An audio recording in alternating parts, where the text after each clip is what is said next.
একটি দোয়া যা বদলে দিল একটি মানুষের ভাগ্য। আসসালামু আলাইকুম।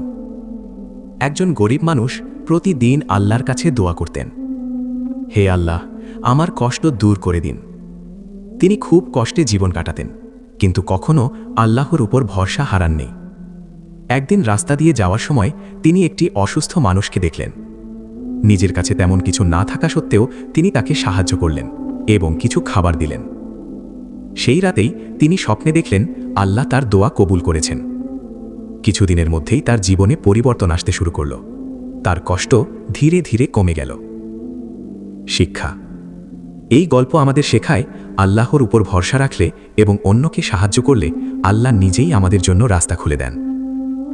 ভিডিওটি উপকারী মনে হলে লাইক, কমেন্ট ও শেয়ার করে সাপোর্ট করুন।